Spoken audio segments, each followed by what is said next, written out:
¿Ya? Sí. Buenos días.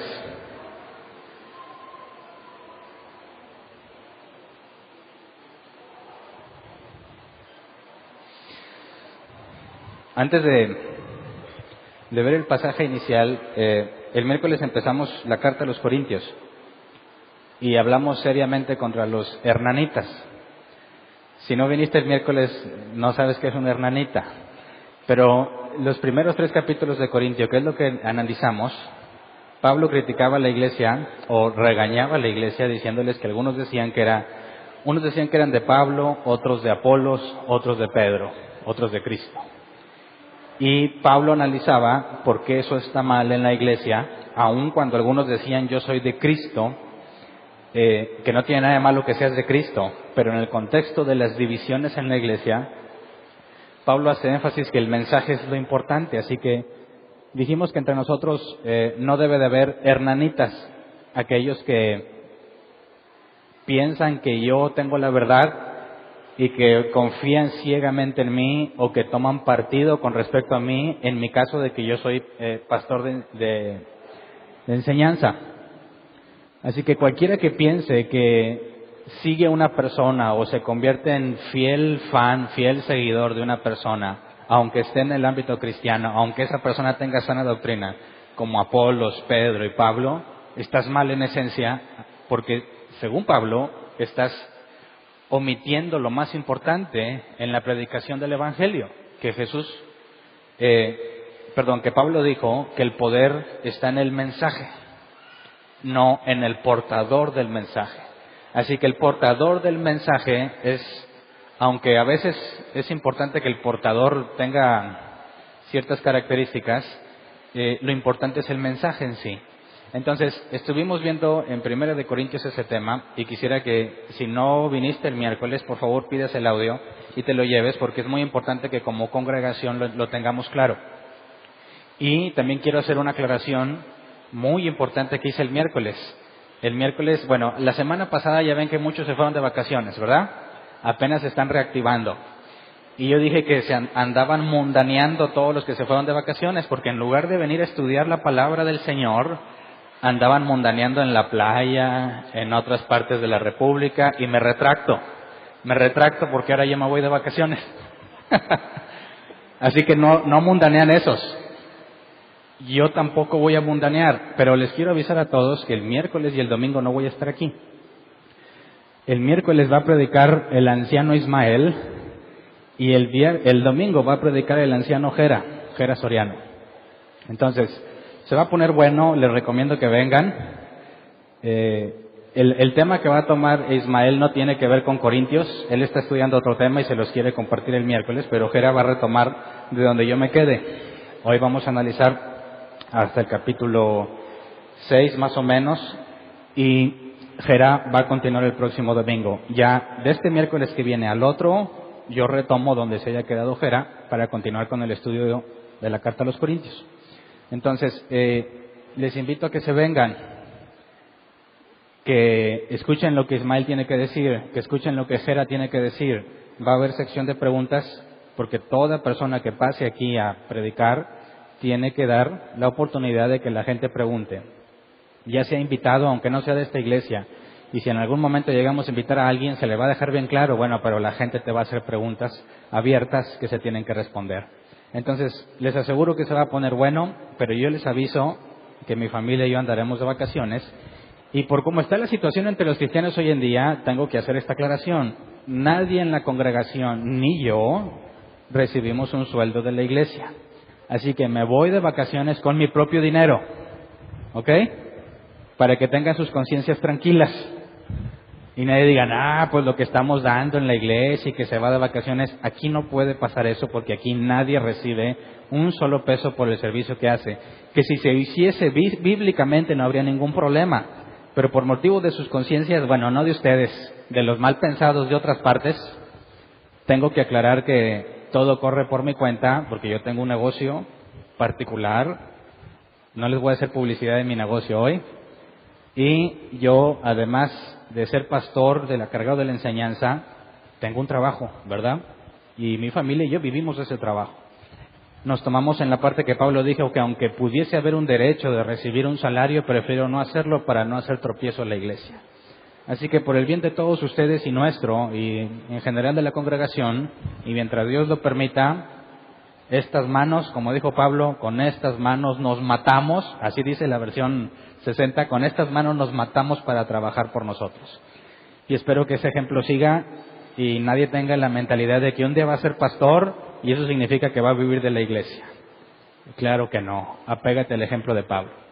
Entonces, dejando en claro que ya no voy a estar, quiénes van a estar predicando y que los hernanitas no son bíblicos, o llámese, póngale otro nombre, entremos a un tema muy controversial que ya había tenido ganas de analizarlo porque, sobre todo fuera de aquí, hay personas que constantemente me preguntan de este tipo de cosas y hoy voy a tratar de entrar al suficiente detalle para que quede claro entre nosotros y que quede registrado el audio para futuras aclaraciones.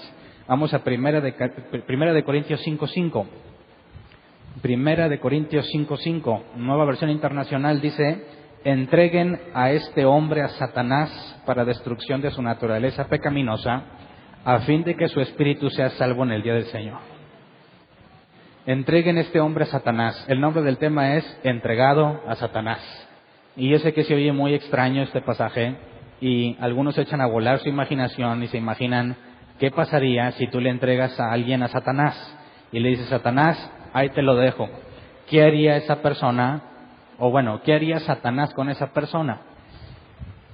Muchos, y yo he visto y he leído algunas interpretaciones de esos pasajes de quienes aseguran que este pobre hombre que fue entregado a Satanás fue atormentado con enfermedades indecibles y dolores insoportables y sufrió tanto que se arrepintió. Pero la Biblia no dice nada de eso. No dice que se haya enfermado, no dice que le haya pasado nada sobrenatural en cuanto a que Satanás le hubiese hecho algo. Y sobre todo, estaría muy interesante pensar o entender cómo es que Satanás trabaja en equipo con la iglesia, ¿verdad? Porque si realmente a alguien le entrega a Satanás y le dice: ten, ahí te va esta persona, ¿qué hace Satanás?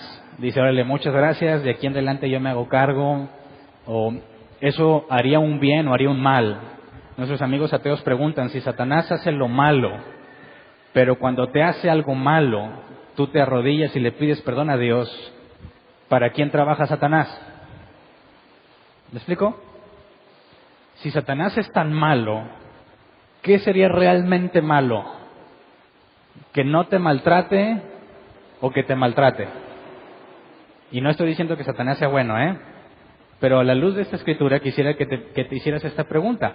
Si alguien es tan malo y tan enemigo de Dios que no quiere nada con Dios ni con su pueblo, y luego Pablo dice: oye, pues entréguenlo a Satanás, y Satanás dice: bueno, muchas gracias, muchachos, aquí yo me hago cargo de este muchacho y lo voy a hacer sufrir. ¿Qué tal si al hacerlo sufrir, este muchacho decide regresar a Dios? ¿Satanás hizo algo bueno o algo malo? ¿Para quién trabaja? Si realmente es malo, yo creo que le dirían: oye, Satanás, ahí te va para que le des una buena y se arrepienta. Diría: no, yo no quiero que se arrepienta, yo no le hago nada. Me tiene más a gusto así, ¿verdad? Entonces, cuando vemos que Pablo habla sobre entregarle a alguien a Satanás, eso implicaría que hay un trabajo en equipo entre la iglesia y Satanás y que se intercambian a las personas ahí momentáneamente para apoyarse, para que sea edificado, o este hombre que fue entregado a Satanás se murió. Ahora, ¿nosotros podríamos entregar a alguien a Satanás? ¿Alguien de aquí ha sido entregado a Satanás? ¿No? No me dirían como quiera, ¿verdad? ¿Has entregado a alguien a Satanás? No, tampoco.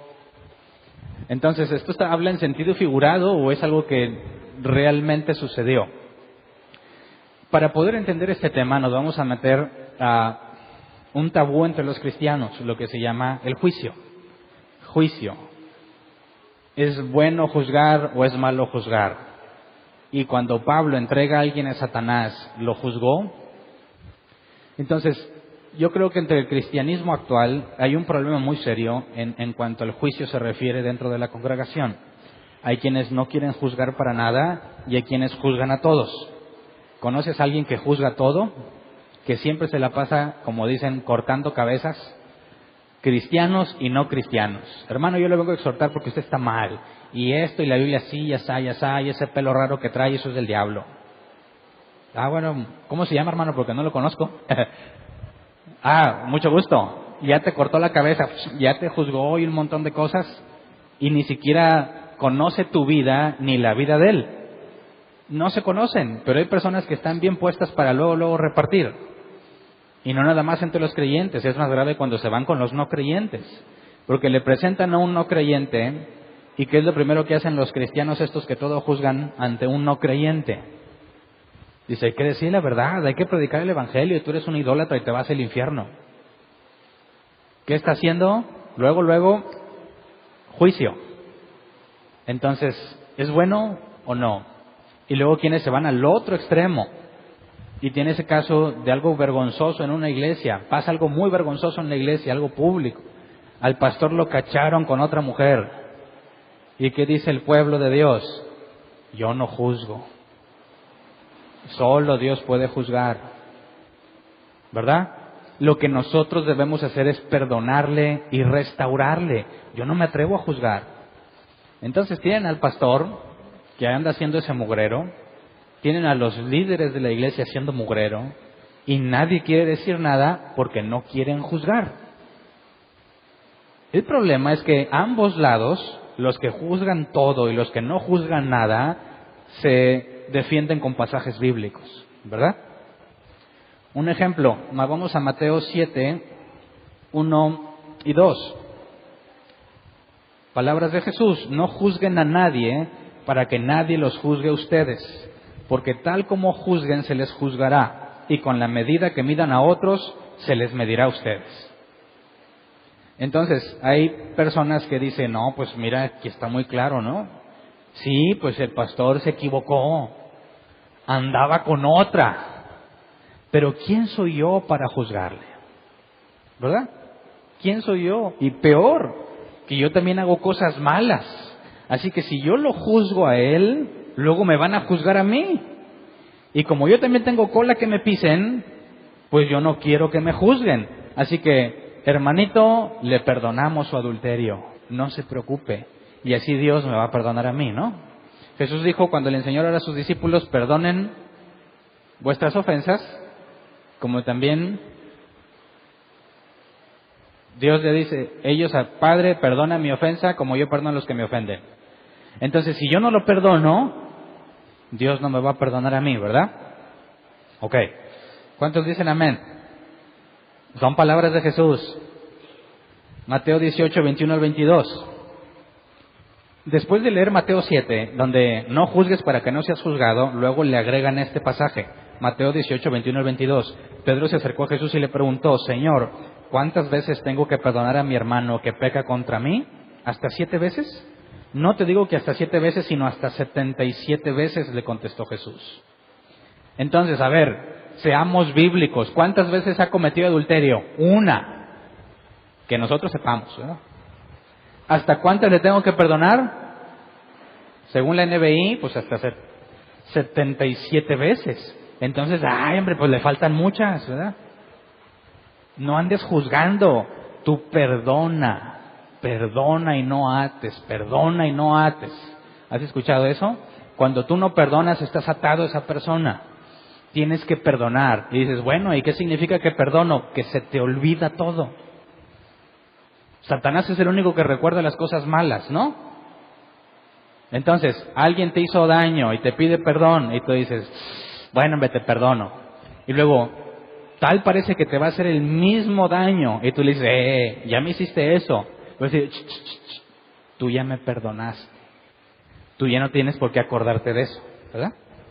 Si tú me perdonaste, eso ya está en el fondo del mar, como dice la Biblia, que Dios manda nuestros pecados al fondo del mar y no se acuerda más de ellos. Entonces, yo me he topado casos donde hay mujeres quienes son engañadas por sus maridos, y este buen hombre del marido llega bien arrepentido con un ramo de flores, y la mujer es cristiana, obviamente el hombre no. ¿Y qué dice la mujer? ¿Lo perdono o no lo perdono? ¿Y cuál es la respuesta de los cristianos? hasta 77 veces 7. Entonces, bueno, viejo, está bien. Le vuelve a poner el cuerno. Para los que nos están oyendo normalmente personas de Colombia, Perú y Guatemala, y no sé si entiendan qué es poner el cuerno. Vuelve a serle infiel. Vuelve con el ramo de flores. ¿Qué hace la mujer cristiana? Te perdono, viejo, te perdono, porque Cristo está en mi corazón. ¿Y quién sale ganando en todo este asunto? El viejo infiel, que una y otra le sigue haciendo lo mismo a la mujer. Y la mujer sufre y le duele, pero lee estos pasajes, acude con sus líderes y le dicen, tienes que perdonar y no juzgues. ¿Ok? Luego vamos a 1 Corintios 4:5 para irnos todavía más lejos, más al extremo de este mismo caso. 1 Corintios 4:5. Por lo tanto, no juzguen nada antes de tiempo. Esperen hasta que venga el Señor. Y una vez me citaron este pasaje cuando estábamos hablando de una situación que una persona importante de una iglesia había hecho algo completamente indebido. Y decíamos, oye, pues es que no puede ser que hagan ese tipo de cosas. Y bien espiritualmente me decían, no juzgues nada hasta que venga el Señor. Y dices, pues bueno, entonces va a seguir haciendo su mugrero, porque me tengo que esperar hasta que el Señor regrese. Eso es lo que dice Pablo, ¿no? No juzguen nada antes de tiempo. Esperen hasta que venga el Señor. Él sacará a la luz lo que está oculto en la oscuridad y pondrá al descubierto las intenciones de cada corazón. Entonces cada uno recibirá de Dios la alabanza que le corresponde. Y de aquí dicen, yo no lo juzgo, Dios lo juzgará. ¿Verdad? Entonces, ¿qué hacemos con el pastor adúltero? ¿Qué hacemos con el hombre o el esposo o la esposa infiel? ¿Qué hacemos con aquel que te pide prestado dinero, nunca te lo paga y te vuelve a pedir? ¿Qué le dices? ¿Lo perdonas? Le dices, bueno, pues ¿sabes qué? Los últimos 20,000 no me los pagaste, pero te perdoné. Y ya no me puedo acordar, porque el único que se acuerda de las cosas malas es el diablo. Así que ahí te van otros 20. ¿Sí se los sueltas? ¿Dónde está la base bíblica? Bueno, aquí están los pasajes, pero ¿esto concuerda con la Escritura? Y por eso traigo a luz estos pasajes, porque ¿qué es lo que leímos en el pasaje inicial? Entreguen ese hombre a Satanás. ¿Qué onda con Pablo? ¿Dónde está el amor de Pablo? ¿Cuántas veces el hombre infiel, el hombre inmoral de Corintios, cuántas veces anduvo haciendo ese pecado? Una, nomás una. ¿Y por qué no lo perdonó? Mínimo hasta 7 veces. ¿Por qué Pablo, cuando dice entreguen a ese hombre a Satanás, contradice lo que acabamos de leer, ¿no? Entonces, quisiera que analizáramos en el original la palabra juzguen. La palabra juzguen es el griego krinó, que se traduce como distinguir, separar, determinar si algo es bueno o malo. ¿Me explico? Eso es juzgar. Hay otro diccionario que dice distinguir entre lo falso y lo verdadero. Entonces, cuando yo juzgo a alguien, ¿qué estoy haciendo? Según el original. Jesús dijo, no juzguen para que no sean juzgados, y el original es krinó. No juzguen, no digan si algo es bueno o es malo, si es auténtico o no, porque le van a hacer lo mismo a ustedes. Ah, caray. Un ejemplo de juzgar que no tenga que ver con personas. Cuando tú pagas con un billete de 500, ¿qué hace el cajero o la persona que recibe el billete? Normalmente, ¿qué hacen con ese billete? Agarran un marcador y luego contra la luz, ¿verdad? Y luego le rascan y luego el holograma. ¿Qué están haciendo con el billete? Lo están juzgando. Lo están juzgando. Están determinando si es falso o verdadero. ¿Y qué onda con todos los cristianos que dice que no juzgues? ¿Cuántas veces revisaste si el billete de 500 era auténtico? ¿Acaso Jesús te está diciendo que no revises el billete y que lo agarres así por fe? Reductio ad absurdum, lo expliqué el miércoles. Así se llama a esto que acabo de hacer cuando algún argumento lo llevas hacia un absurdo, hacia un extremo. Y al llevarlo a un extremo resulta absurdo, queda descalificado ese argumento. Si Jesús te está diciendo que no juzgues, Y tú quieres comprar un pantalón de marca y te lo venden bien barato, ¿sospechas? Ah, pero Jesús dijo que no juzgues. Así lo compras, o tienes que decir, espérate a ver la etiqueta y dónde está, y determina si es falso o verdadero. Muchachas, si viene un chavo y te dice, oye, yo te amo con toda mi alma y voy a ser tuyo para siempre y me quiero casar contigo, ¿qué harías? ¿Le crees si te casas? ¿O juzgas? ¿Quién se casa sin juzgar? Nadie. Pecadores, ¿verdad? Están contradiciendo a Jesús. No juzguen para que no sean juzgados. Entonces te das cuenta que si tú quieres tomar este pasaje así como lo dice el original, es absurdo. Es absurdo. No puede ser que no juzgues las cosas. Pero Jesús claramente está diciendo que no juzgues, porque así como juzgues, serás juzgado. Y cuando dice la Nueva Versión Internacional, vamos a Mateo 7, por favor, versículo 1 y 2, nada más para ver cuál es la consecuencia del juicio, que cuando tú juzgas, serás juzgado. ¿Qué implica según el original? No juzguen a nadie para que nadie los juzgue a ustedes, porque tal como juzguen, se les juzgará. Y aquí, juzguen y juzgarán, del versículo 2, son dos palabras diferentes. Juzgará es crino, pero porque tal como juzguen es la palabra crima, que se traduce como sentencia o veredicto, enfocándose en el resultado. Entonces, no juzguen, dice, no distingas entre lo bueno y lo malo, porque tal como juzguen se les juzgará. Es decir, el castigo o la sentencia que tú les impusiste, te la impondrán a ti. Un ejemplo, imagínate una muchacha en la iglesia que entra caminando y ve a una de sus amigas que voltea a verla y no la saluda. Y la otra se quedó, ¿qué se siente? A los hombres se les resbala más, ¿no? Pero a las muchachas es como una bomba. ¡Pah! Hijo, eso empieza a pasar la chava. Ya sabía, es que me traje mis zapatos que no son de marca. Seguramente ella vio mis zapatos y dijo, qué oso con esta chava, y no quiso saludarla. Entonces, ¿qué hace esta muchacha que recibió este insulto grave y que fue despreciada por sus zapatos que no son de marca, según ella, ¿verdad? Va y le dice a sus amigas, ¿saben qué? No saluden a la hipócrita de, y no pongo nombre para que nadie se sienta aludido, ¿verdad? No saluden a la hipócrita de tal, no se junten con ella porque desprecia a la gente pobre. Y sus amigas, como buenas amigas que son, ven que viene la mona y se van. Bueno, ¿qué es lo que está pasando? Si tratamos de aplicar el original a esta situación, ¿qué hizo esta muchacha cuando no le saludaron? ¿Qué fue lo que hizo inmediatamente? Juzgó. Detecta un problema, no me saludó. Y de forma prácticamente automática empiezas a determinar por qué. Empiezas a juzgar esto que hizo, por qué lo hizo. ¿Será que no le caigo bien o será alguna otra cosa? Y luego da un veredicto, ¿verdad? ¿Cuál es el veredicto? Ya no le hablen.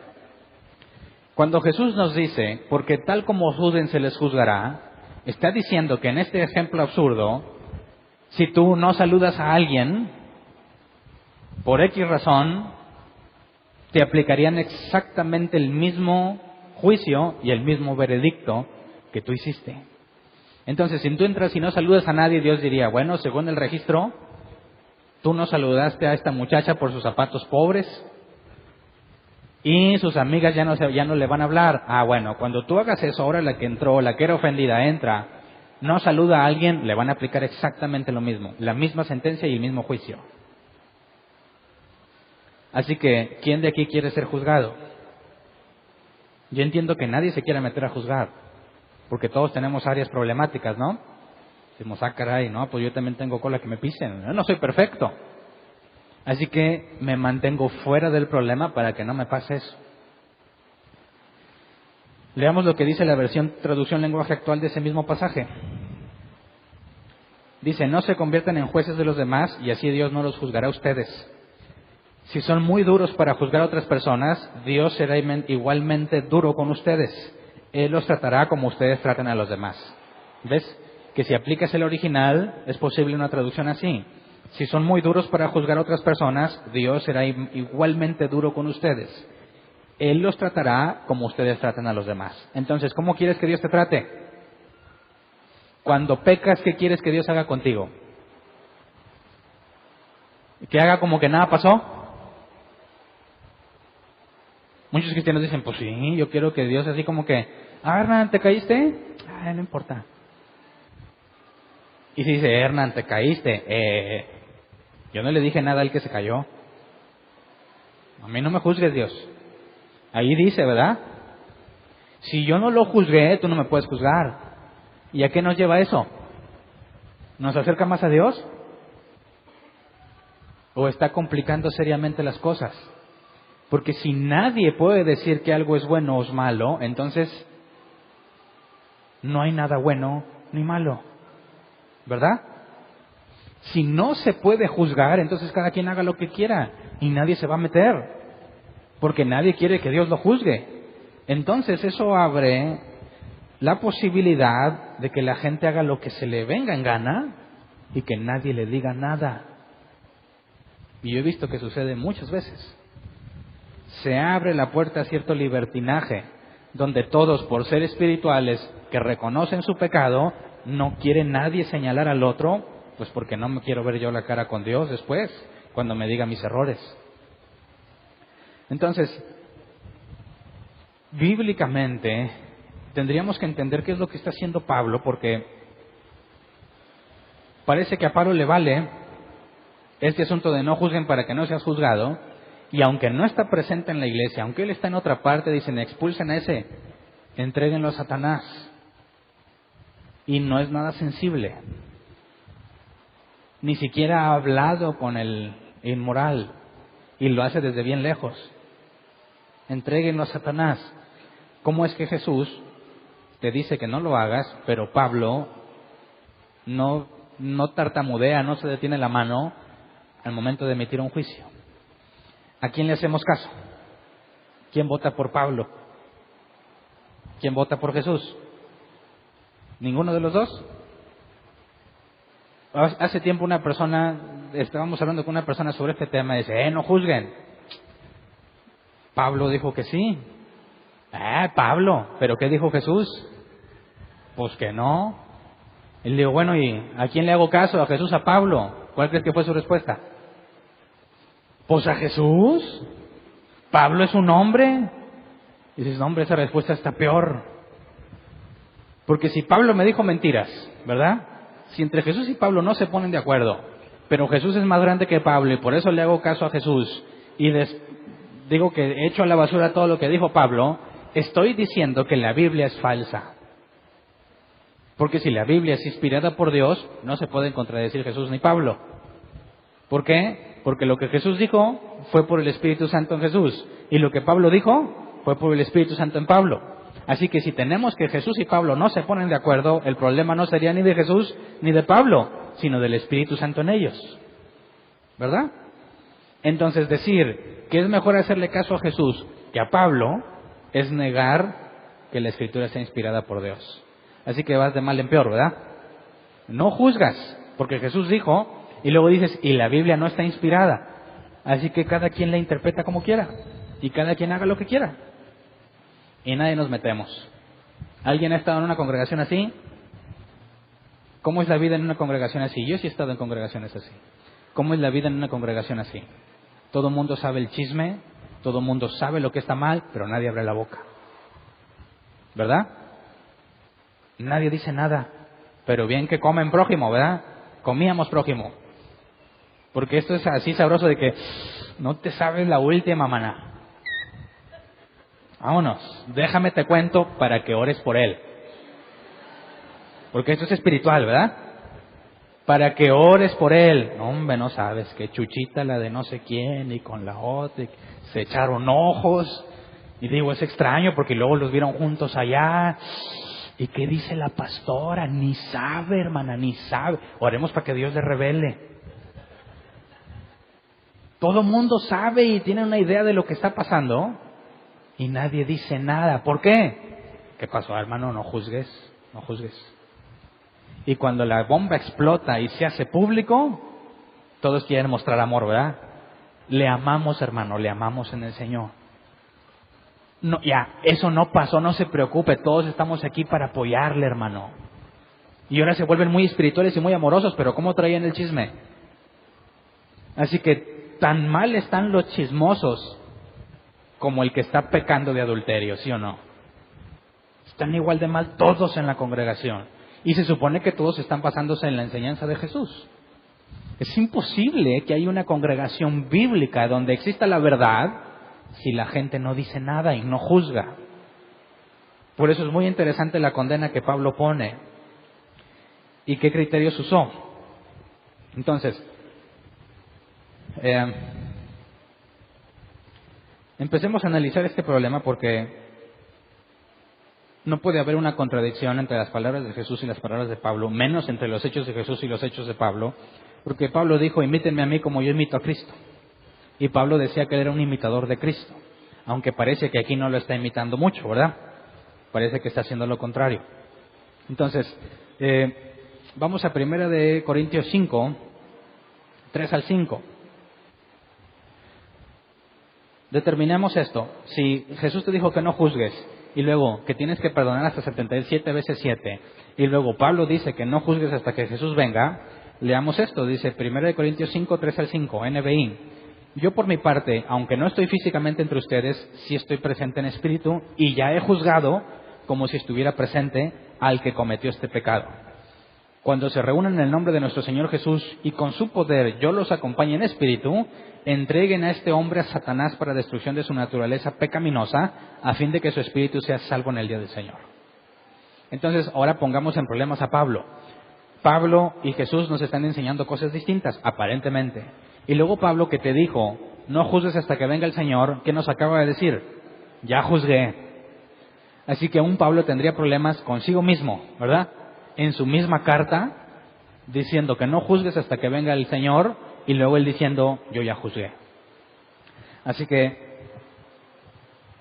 si te das cuenta, todos estos pasajes que te he leído tienen una característica en común. En ninguno de los pasajes que te he leído te leí el contexto, ¿verdad?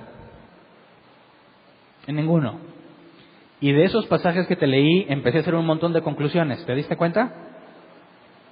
Y esas conclusiones entran en conflicto cuando leo este otro pasaje, también sin considerar mucho el contexto, y entra en conflicto con todo lo que dije. Entonces, o la Escritura está contradiciéndose, o yo me estoy contradiciendo cuando interpreto lo que la Escritura dice. Esto es muy común entre creyentes cristianos.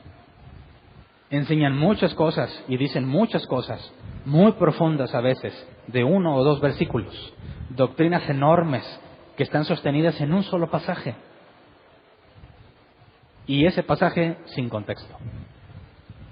Entonces, ¿cómo le hacemos para permanecer bíblicos y poder resolver esta contradicción, supuesta contradicción, con la propia información que la Biblia nos da? Consideremos los pasajes. Entonces resolvamos el asunto del juicio, porque lo que Pablo hace, literalmente dice que ella juzgó al inmoral y que ordena que lo entreguen a Satanás, es un juicio directo y que parece que no tiene amor en su juicio. Entonces, leamos el contexto primero de cuando Jesús nos dijo que no juzgues para que no seas juzgado. Leamos Mateo 7 del 1 al 5. Hay varios tipos de contexto. El contexto inmediato, que es lo que los pasajes previos y posteriores a lo que estás leyendo nos dicen. Hay un contexto un poco más amplio, que es lo que toda la carta nos dice. Y luego hay un contexto cultural, que es según en aquellos tiempos que se acostumbraba, cómo vivía la gente. Y luego hay un contexto histórico, que es qué cosas han pasado en aquel momento. En este punto, un simple análisis del contexto inmediato nos resuelve el problema, sin necesidad de profundizar más. Mateo 7 del 1 al 5 dice, no juzguen a nadie para que nadie los juzgue a ustedes, porque tal como juzguen se les juzgará, y con la medida que midan a otros se les medirá a ustedes. ¿Por qué te fijas en la astilla que tiene tu hermano en el ojo y no le das importancia a la viga que está en el tuyo? ¿Cómo puedes decirle a tu hermano, déjame sacarte la astilla del ojo cuando ahí tienes una viga en el tuyo? Hipócrita, saca primero la viga de tu propio ojo y entonces verás con claridad para sacar la astilla del ojo de tu hermano. Entonces, fíjate cómo Jesús hace una analogía. Tú quieres juzgar al otro y es como sacarle una astilla del ojo, ¿verdad? No lo hagas porque tú tienes una viga en el tuyo. Entonces los cristianos dicen, bueno, entonces puedo ver a alguien con una astilla en el ojo y no le voy a decir nada, porque yo también tengo problemas. No, aquí lo que Jesús dice es, hipócrita, saca primero la viga de tu ojo y luego sacas la astilla en el ojo del hermano. Así que no te está diciendo que no saques la astilla del ojo del hermano, te dice que primero saques la tuya y luego la de tu hermano. Así que Jesús no nos está diciendo que nunca juzgues, te está diciendo que no juzgues hipócritamente. ¿Me explico? Si yo veo que una persona está en adulterio y yo también estoy en adulterio, ¿puedo decirle, hermano, arrepiéntete de tu adulterio? No seas hipócrita. No seas hipócrita. Tendrías que decirle, hermano, ¿sabes qué? Yo también alguna vez llegué a caer en adulterio y es lo peor que me pudo haber pasado y por eso vengo a exhortarte que lo dejes. Eso no es un juicio hipócrita, ¿verdad? Entonces, cuando alguien está haciendo algo en la iglesia y tú lo ves, ¿qué debes de hacer según Mateo 18? Ir y hablar con él a solas. Siempre y cuando tú no tengas el mismo problema, porque si no eres un hipócrita. ¿Me explico? Entonces, si tú vas a poner a decir, a ver, ¿qué está haciendo fulano? Vamos a ver si es bíblico. Espérate, tú traes la misma bronca en ti. No pretendas juzgar al otro del mismo problema que tú tienes. Primero arregla tu situación, corrige tu situación y luego le dices, ¿sabes qué? Estás mal. Entonces, Jesús no te está diciendo que no juzgues, sino que no seas hipócrita cuando juzgues, ¿verdad? Vamos a Juan 7, 14 al 24. Aquí Jesús nos dice que sí debemos de juzgar. Juan 7, 14 al 24, y lo voy a leer en su contexto. Jesús esperó hasta la mitad de la fiesta para subir al templo y comenzar a enseñar. Los judíos se admiraban y decían, ¿de dónde sacó tantos conocimientos sin haber estudiado? Mi enseñanza no es mía, replicó Jesús, sino del que me envió. El que esté dispuesto a hacer la voluntad de Dios reconocerá si mi enseñanza proviene de Dios o si yo hablo por mi propia cuenta. El que habla por cuenta propia busca su vanagloria. En cambio, el que busca glorificar al que lo envió es una persona íntegra y sin doblez. No les ha dado Moisés la ley a ustedes, sin embargo, ninguno de ustedes la cumple. ¿Por qué tratan entonces de matarme? Número 1, Jesús está diciendo, me quieren matar, ¿verdad? ¿Y cuál es el problema de que lo quieren matar? Que ellos tampoco obedecen la ley. Entonces Jesús no está diciendo, ¿por qué me quieren matar? No sean hipócritas. Quieren matarme a mí porque supuestamente no cumplo la ley, pero ustedes tampoco. Esto nos desentraña el problema de la adúltera. Le traen a la adúltera, la encontramos en pleno acto de adulterio. Moisés dijo que le apedreemos. ¿Qué dices tú? ¿Qué dijo Jesús? ¿Les dijo que no? No dijo que no. ¿Les dijo que sí? Tampoco. Les dijo, no sean hipócritas. Quien esté libre de pecado aviente la primera piedra. Nadie. Entonces, ¿prohibió que se aplicara la ley de Moisés? No. Dijo, está bien, ¿quieren aplicar la ley? Ok. Venga uno que no tenga problema y que la apedree. No, pues ninguno. ¿Me explico? Jesús no dijo, no la juzguen, déjenla, perdónala. Dijo, no, vas a juzgarla, primero muéstrame que tú no tienes ese problema. ¿Verdad? Entonces, dice el versículo 20, estás endemoniado, contestó la multitud. ¿Quién quiere matarte? Hice un milagro y todos ustedes han quedado asombrados. Por eso Moisés les dio la circuncisión, que en realidad no proviene de Moisés sino de los patriarcas, y aún en sábado la practican. Ahora bien, si para cumplir la ley de Moisés circuncidan a un varón, incluso en sábado, ¿por qué se enfurece conmigo si en sábado lo sano por completo? ¿Entiendes el problema? Querían matarlo porque sanó a alguien en sábado. Y les dice, ustedes circuncidan a hombres aún en sábado. Así que no sean hipócritas. Si ustedes trabajan en sábado por obedecer a Dios y yo sano a un hombre por obedecer a Dios, ¿por qué me quieren matar? Porque son tan hipócritas. Y luego dice el versículo 24, no juzguen por las apariencias, juzguen con justicia. Así que en ningún momento Jesús te dijo que no juzgues. Si vas a juzgar, dice la traducción en lenguaje actual, versículo 24, no digan que algo está mal solo porque así les parece. Antes de afirmar algo, deben estar seguros de que así es. No nada más por lo que ves, sino que analizas la situación, investigas las causas y das un veredicto. Eso es lo que Jesús quiere. No seas hipócrita y no te dejes llevar por las apariencias. Juzga con justicia. Entonces, todos aquellos que piensan que Jesús enseñó que no debes de juzgar, les decimos, por favor, lee Juan, ¿verdad? Claramente Jesús dijo que sí. Así que, bajo su contexto, creo que se empieza a clarificar lo que está haciendo Pablo, ¿no? ¿Está Pablo contradiciendo a Jesús? No. ¿Está Pablo desobediendo la instrucción de que no juzgues? No. Pablo está juzgando y ahorita vamos a analizar sus razones. Pero, de entrada, no hay ningún problema con el juicio que está haciendo Pablo, porque el propio Jesús te dice que lo hagas con justicia. ¿Pablo era un inmoral? No. Así que Pablo podría decirle al inmoral que está mal. Sí. No es hipócrita. Luego faltaría ver si realmente investigó el caso, ¿verdad? Para no dejarse llevar solamente por las apariencias. Este es un caso muy común. Hay personas que pueden acercarse a un consejero, quien sea, y ¿sabes qué? Vengo a quejarme porque fulano me dijo así, ya está. Agarra aire, se limpia las lágrimas y le sigue, y luego así, y así, y así, y así. Y según esta persona, es casi el mismísimo Satanás, ¿verdad? Y si tú le crees y dices, no, pues sí es cierto, el otro está bien mal, estás cometiendo un error y estás faltando a lo que Jesús dijo. Porque tú no estás seguro de que eso fue lo que pasó, estás escuchando una versión. La única forma de determinar si la persona a quien vienen a acusar está mal, es decirle, espérame, déjame hablar ahora con él. ¿No me crees? Sí, te creo el 50%.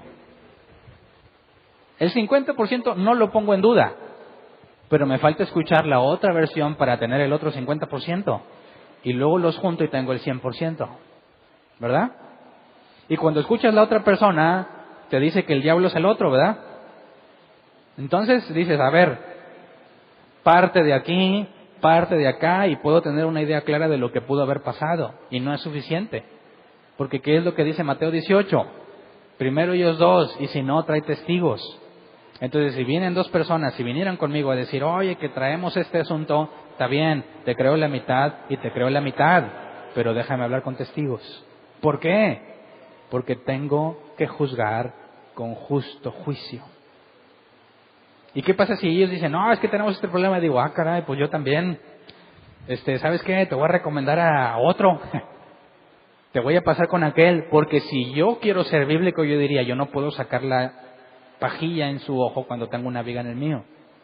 Así que yo diría, ¿sabes qué? No estoy ahorita en condición para juzgar esta situación.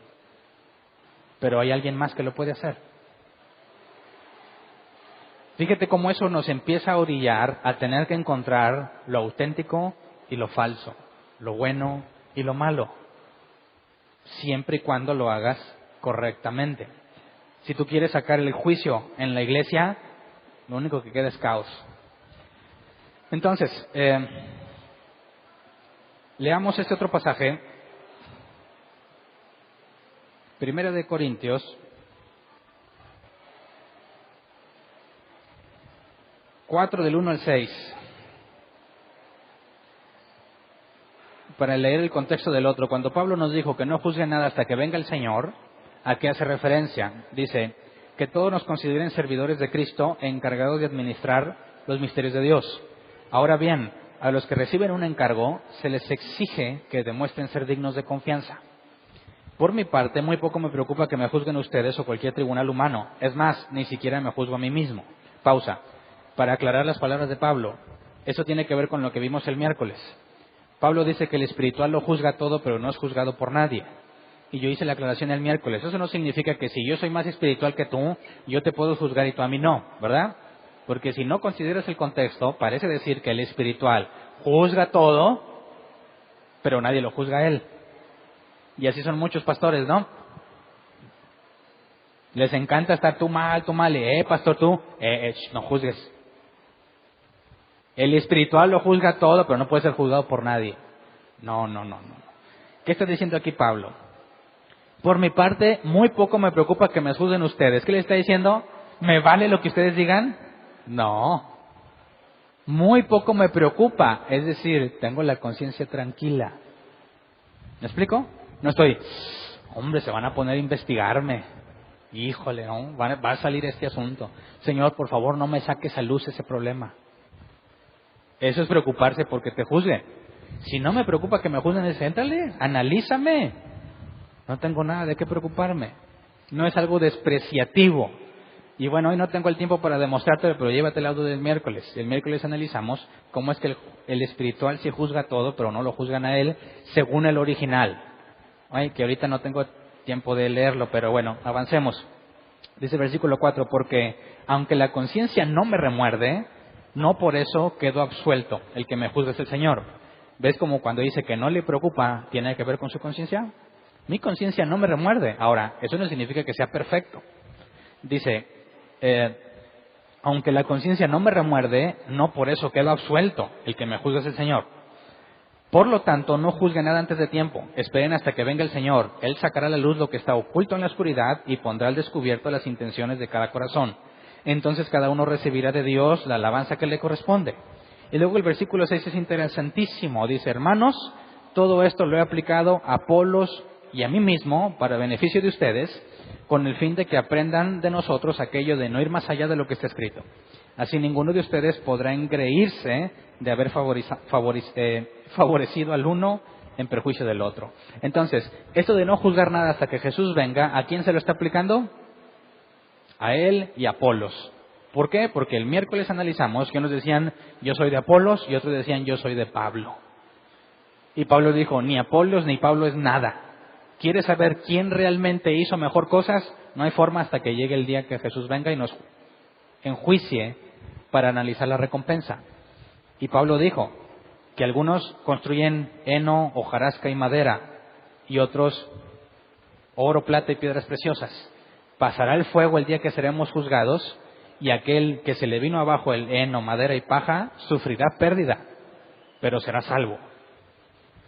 Y aquel a quien no se le vino abajo lo que edificó encima del fundamento, recibirá recompensa. Así que ahí está el asunto, cuando Pablo nos dice, no juzgue nada hasta que venga el Señor, haciendo referencia solamente a Apolos y a Pablo. ¿Me explico? Entonces, cuando alguien te diga, tú no puedes juzgar hasta que venga Jesús, dile, por favor, lee el contexto. Pablo está hablando de sí mismo y de Apolos. No puedes determinar entre dos hermanos creyentes que hacen las cosas por Dios, no puedes determinar quién va a recibir mayor recompensa. Así que eso le corresponde a Dios. Entonces, con estos simples análisis del contexto echamos por tierra la doctrina de muchos. Toda esa doctrina de que no juzgues, acabamos de mostrar que está completamente equivocada y que la Biblia te invita a que juzgues, pero con justicia.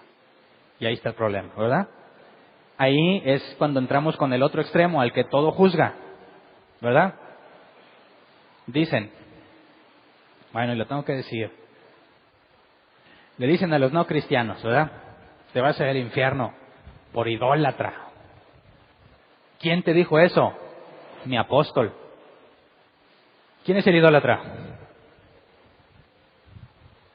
¿Quién? ¿El cristiano o el no creyente? ¿O los dos? Me lo dijo mi apóstol. Ah, ¿tú crees que existen los apóstoles en la actualidad? Sí, Dios lo usa mucho, hermano, Dios lo usa mucho. Pésima doctrina, pero bien orgulloso de que sea su apóstol. Y enseña lo que su apóstol le enseñó. ¿Sabes qué? Tú estás peor. Estás peor. Maldito el hombre que confía en el hombre. No lees la Escritura porque confías en tu apóstol, en tu pastor, en tu profeta o en tu patriarca. Idólatra. Muchos que andan diciéndole a los no creyentes, tú eres hijo de la gran ramera. Eso es bien común, ¿verdad? ¿Y tú de quién eres hijo? Ah, mira, a mí la casa que me da cobertura es esta. Dices, estás en el mismo problema. Exactamente el mismo problema. Así que cuando vemos que sí se puede juzgar y se ponen felices los que juzgan todo, decimos, espérate, no te emociones. No te emociones. Porque el juicio tiene que ser justo y tiene que ser libre de hipocresía. Si tú le vas a decir a alguien que es idólatra, asegúrate que tú no tienes nada de idolatría. ¿Me explico? Entonces, vamos a 1 Corintios 5, del 1 al 2. Analicemos las causas de Pablo para juzgar a este hombre. Ya vimos que no es un hipócrita, ¿verdad? Porque Pablo decía, imítenme a mí como yo imito a Cristo. Y más adelante en esta carta vamos a leer que dice, les voy a enviar a Timoteo para que él les enseñe cómo deben de comportarse, así como yo me comporto en todos lados. Así que Pablo dijo, no me preocupa que ustedes me juzguen, mi conciencia está tranquila. No significa que sea perfecto, ¿verdad? Dice, el Señor me juzgará, pero su conciencia es tranquila y nos demuestra que no está siendo hipócrita. Luego, habría que analizar bajo qué condiciones analizó el caso. Dice, versículo 1 y 2 de 1 Corintios 5. Es ya del dominio público que hay entre ustedes un caso de inmoralidad sexual que ni siquiera entre los paganos se tolera, a saber que uno de ustedes tiene por mujer a la esposa de su padre. Pausa. El miércoles analizamos un poco del contexto cultural de la carta a los Corintios y vimos que Corinto era famosa por sus libertinajes y excesos. Y no desde la perspectiva cristiana, aún desde la perspectiva no cristiana, aún entre las ciudades que no conocen de Dios, consideraban que Corinto era una bola de depravados. Y luego se funda una iglesia en Corinto. El principal, y lo vimos el miércoles, el principal problema de Corinto era la carnalidad y la inmadurez. Hacían cosas de humanos naturales, por eso les digo que se lleven el audio del miércoles. Hacían cosas de ese tipo. Y una característica importante es que Corinto tenía una acrópolis, se llama, una ciudad en alto. Y en esa ciudad en alto estaba el templo Afrodita. Y en el templo Afrodita oficiaban 1000 sacerdotisas que se dedicaban a la prostitución sagrada. Si tú querías adorar a Afrodita, pues la forma era contratar a una de las sacerdotisas prostitutas, tener relaciones con ellas, y eso le placía a Afrodita. Entonces, ¿cuántos crees que batallaban con la ausencia en la iglesia? Los hombres no iban, decían, este domingo no voy. ¿Por qué era tan famosa Corinto? Por todo ese tipo de actividades. Y hay otra cosa, se llamaban los Juegos Ísmicos, que eran tipo como los Juegos Olímpicos, pero en honor a Poseidón. Entonces, nos imaginamos y tratamos de imaginarnos el miércoles cómo era la vida en matrimonio cuando un hombre le dice a su esposa, ahorita vengo, voy allá al templo de Afrodita. ¿Qué implica? ¿Qué implica que vaya al templo de Afrodita? Que si quiere darle alguna ofrenda de algo a Afrodita, va a tener que dormir con una profetisa. ¿Y qué le diría a su mujer? Ándele, viejo, te echo la bendición. Por eso, más adelante vamos a ver que Pablo empieza a resolver asuntos en el matrimonio. Porque cuando era un problema de libertinaje, implica que las mujeres no tenían mucho problema en que sus maridos hicieran eso. Y no había un entendimiento de lo que el matrimonio es y lo que la pureza sexual, aún dentro del matrimonio, debe de ser. Entonces, ¿por qué crees que este hombre andaba con la mujer de su padre? Y dice el versículo 2, y de esto se sienten orgullosos. ¿No debieran más bien haber lamentado lo sucedido y expulsado de entre ustedes al que hizo tal cosa? Entonces, no nada más este inmoral que está con la mujer de su padre, que no dice que sea su mamá, ¿ok? Su padre quizás tiene otra mujer y luego el hijo, ¿sabes qué? Papá, pues mira, nos amamos, todo se vale, anda con la mujer de su padre, me imagino, o se pelearon, y va a la iglesia con la mujer de su padre. ¿Y quiénes saben eso? Es del dominio público. ¿Y qué hacía toda la gente cuando vio eso? Se sentían orgullosos. ¿Por qué se sentirían orgullosos? ¿Por qué? ¿Qué hacen estas iglesias cuando descubren que su pastor hizo algo indebido? ¿Qué hacen? Lo perdonan. ¿Y qué predican? Amor. ¿Y se sienten orgullosos de lo que hicieron? Sí, porque según ellos demostraron el amor de Cristo. Lo he visto muchísimas veces. Oye, pero no, este hombre no hizo esto. Que tú no juzgues, o sea, ya lo perdonamos. El amor de Dios está en nosotros. Y se enorgullecen de haberlo amado. Se enorgullecen de decir, está bien, hombre, déjalo así. Ya pasó. Y tengo que decir esto, ¿qué pasa si una pareja de hombres homosexuales entran, que viven juntos? Ya les dejan casarse, ¿no? Pues quizás ya se casaron y dicen, ¿sabes qué? Venimos buscando a Dios. ¿Qué les decimos? ¿Se nos traigan el costal de piedras? No, ¿verdad? ¿Qué les decimos? Son bienvenidos. Vengan cuanto quieran a escuchar. Y cuando me digan, oye, yo quiero ser miembro de la iglesia, ¿qué les decimos? ¿Bienvenidos? Claro que no. Ah, ¿quieres vivir conforme a la Escritura? Bueno, la Escritura habla claramente que no puedes tener esa relación. Pero nos amamos. Estamos orgullosos. ¿Y eso qué? Ve a sentirte orgulloso en otra parte. Pero si vamos a estar buscando la Escritura y vivir conforme a la Escritura claramente prohíbe ese tipo de relaciones. No importa cuánto se amen. ¿Me explico? Pero no, hay iglesias que dicen que aquí se predica el amor. Y mira, aquí está. Y son líderes.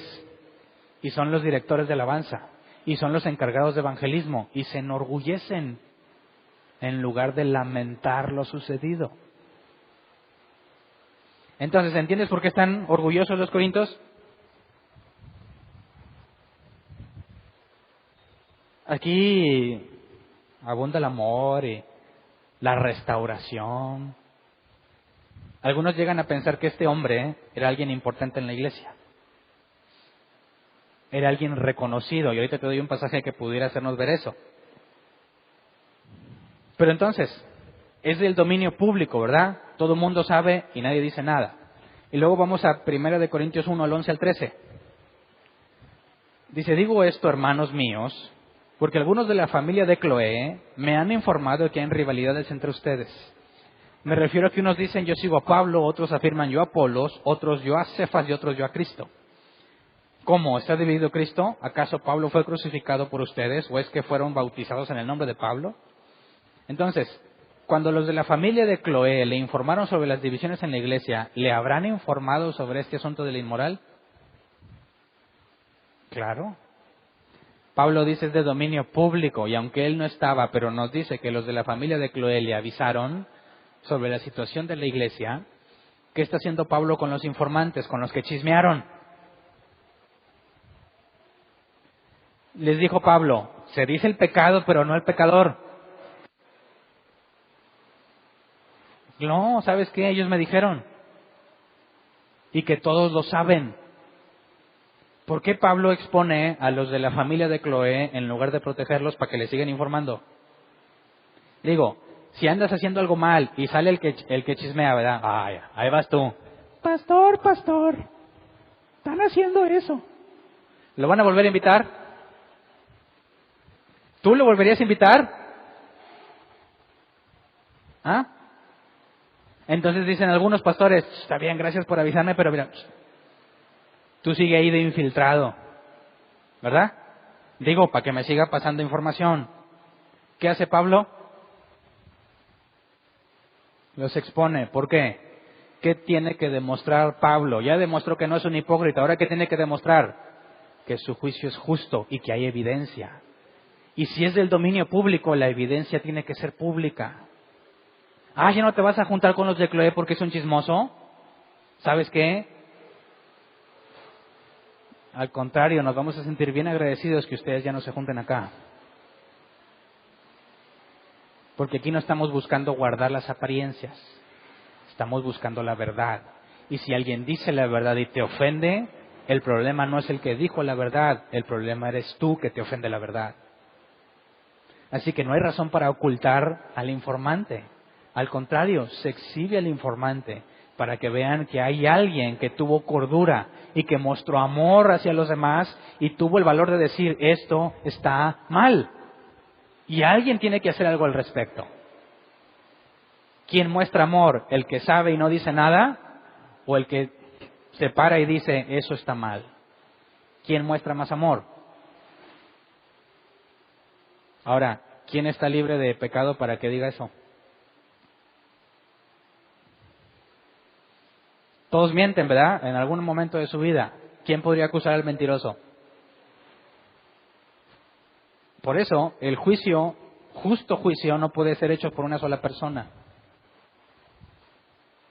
Para eso están los ancianos. ¿Se acuerdan cuando analizamos el tema atar y desatar? Lo que ustedes aten será atado y lo que desaten será desatado. ¿A quién les estaba hablando? A los que pastorean la congregación, a un grupo de ancianos. Que son los ancianos quien decide quién es expulsado y quién no. ¿Quién está tomando la decisión en este caso? Ya que los ancianos que Pablo dejó ahí no están haciendo nada, Pablo, como fundador de ese lugar, como quien los instruyó a todos, toma la decisión. Y da la evidencia de que su juicio es justo. Me dijeron los de familia de Cloé y es de dominio público. Así que cuando tú veas un problema y te dan ganas de quedarte callado, te entero que tú te has vuelto parte del problema. Cuando tú ves un problema, y en este caso en particular es algo público, ¿se debe de tratar en privado? ¿Qué opinas? ¿O debe de ser tratado en público? Oye, pues, no, pues que cachó al pastor en adulterio, al líder de alabanza, embarazó a la muchacha. ¿Y dónde era la muchacha? También de la alabanza. No, pues que el hijo de un líder, ¿qué? Pues que lo pescaron robando. ¿Lo tratamos en privado o lo tratamos en público? ¿Qué harías? Imagínate que se sube la muchachita así embarazada a cantarle al Señor. Y todos, ¿cuándo se casaron? ¿No me invitaron a la boda? No, es que no se han casado. ¿Cómo que no se han casado? No. ¿Y luego? Es que, pues bueno, se comieron el gansito antes del recreo. El que tiene oídos para oír, oiga, ¿verdad?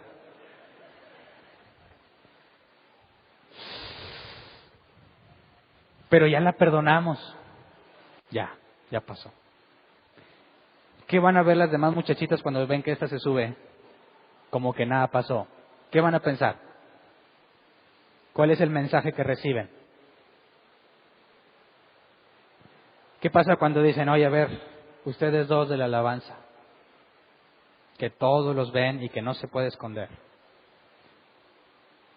Tienen que reconocer públicamente lo que hicieron. Y saltan los cristianos, pero eso es falta de amor. No, eso es bíblico. ¿Y por qué? ¿Por qué no lo resuelves en privado? Porque lo que hicieron fue público. ¿Me explico? Si tú te peleaste con tu viejo y se dijeron cosas bien feas allá en tu casa, no voy a decir, a ver, vengan ustedes y díganle a la congregación lo que se dijeron. Pues claro que no. No tiene ningún fundamento hacer eso. Ustedes lo que hicieron en privado, arréglenlo en privado. No tiene por qué saber los demás. Pero si vienes y haces algo públicamente, o tú eres una persona pública y claramente se refleja lo malo que hiciste, ¿qué vamos a hacer? Tenemos que aclarar públicamente que aquí no se toleran esas cosas. ¿Y qué pasa si la persona acusada no reconoce? Sí, estoy embarazada, pero Cristo me ama. No estamos diciendo que no te ame. Estamos diciendo que está mal lo que hicieron. Sí, pero este bebé es una bendición. No estamos diciendo que Dios te maldijo con un bebé. Te estamos diciendo que hiciste una grave falta y que aún ese bebé va a vivir las consecuencias de su falta de madurez. Porque ustedes no van a poder guiarlo como debieran, no tienen la madurez que debieran, ni le van a dar un hogar como debieran de darlo. Van a vivir en la casa del papá o de la mamá, y ese hijo no va a tener un desenvolvimiento sano. No es una maldición, pero acabas de arruinar muchas cosas que no debieron de arruinarse. Y queremos que las demás muchachas vean lo que pasa. ¿Me explico? Entonces es imposible que alguien diga, sí, pues es que yo soy una bendición y que esto. Nadie te está diciendo que no. Se trata de que hagamos las cosas como son y que tu error le beneficie a los demás para que vean la consecuencia del error. ¿Me explico? Yo sé que nos acusarían de faltos de amor, ¿verdad? ¿Cómo acusarían a Pablo? ¿Qué te digo? A ver, traigan a la chica, vamos a entregarlo a todos a Satanás. ¿Te escandaliza más? ¿Qué tanto te escandalizarías con Pablo? Que lo entrega a Satanás. Entonces, ¿por qué los cristianos no se meten al juicio? ¿Y por qué ante algo obvio, obviamente mal, por qué deciden no hacer nada? Leamos 1 Corintios 3, 1 al 8. Yo, hermanos, no pude dirigirme a ustedes como a espirituales, sino como a inmaduros, apenas niños en Cristo. Y aquí la palabra niños es infantil, inmaduro, no estudiado. En griego, dice, les di leche porque no podían asimilar alimento sólido ni pueden todavía, pues aún son inmaduros. Mientras hay entre ustedes celos y contiendas, ¿no serán inmaduros? ¿Acaso no se están comportando según criterios meramente humanos? Cuando uno afirma, yo sigo a Pablo y otros, yo sigo a Apolos, ¿no es porque están actuando con criterios humanos? ¿Te fijas cómo el problema de la inmadurez y de la carnalidad hace que la gente no se involucre en el problema? Y que todos quieran mostrar amor. Así que ¿a quién le queda ganas de seguir siendo miembro de una iglesia? ¿Qué tan motivante es?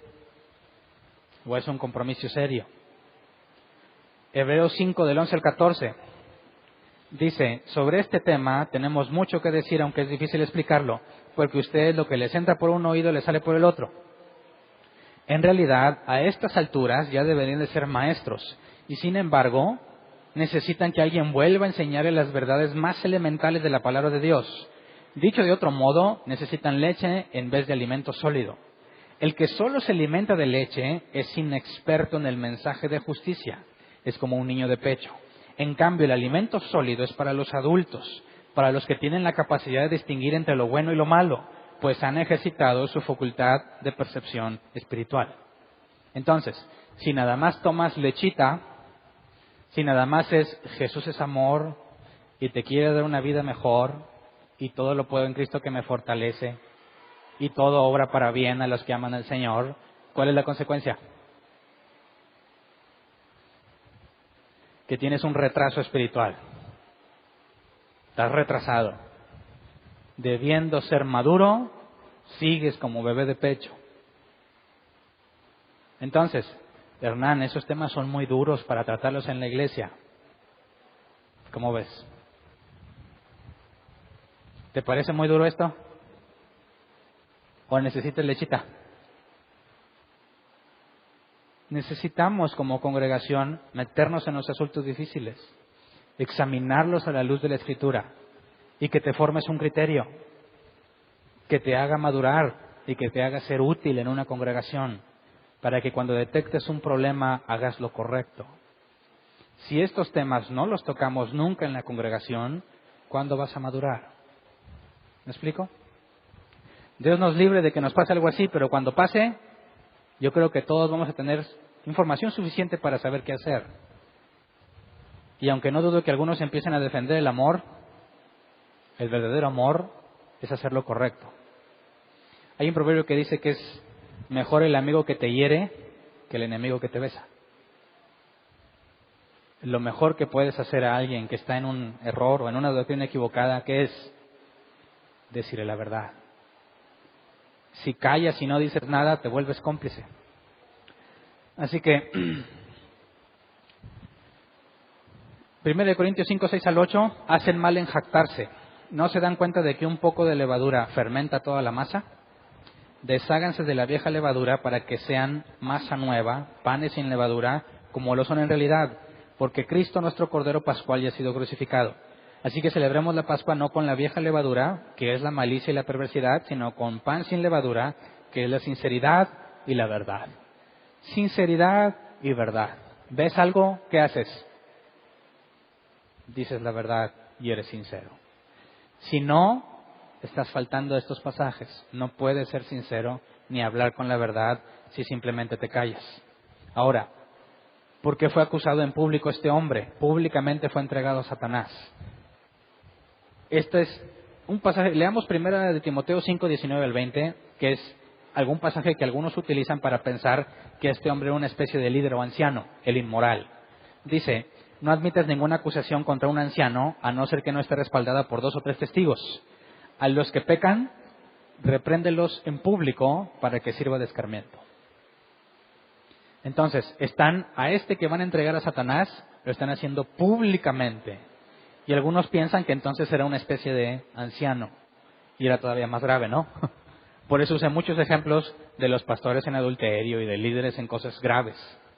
Porque puede aplicar en este caso. Pero también, si el problema es público, aunque no sea un anciano, se tiene que aclarar públicamente. Si el asunto fue en privado, no hay por qué llevarlo al público, a menos que sea anciano. Así que los ancianos, aunque todos somos iguales a los ojos de Dios, y como Jesús dijo, todos somos hermanos, tenemos un solo Padre, la responsabilidad que cae sobre el anciano es mayor. Y la reprensión pública es necesaria. Lo peor que puede pasar es que el anciano no acepte la corrección. Lo mejor que puede pasar es que diga, está bien, lo reconozco y me arrepiento. Y ya. ¿Verdad? Te quemaste. Dicen, Hernán, es que luego andas quemando a la gente. ¿Ah? Yo preguntaría, ¿lo quemo yo o se quemó él solo? ¿Yo lo estoy quemando o se quemó él solo?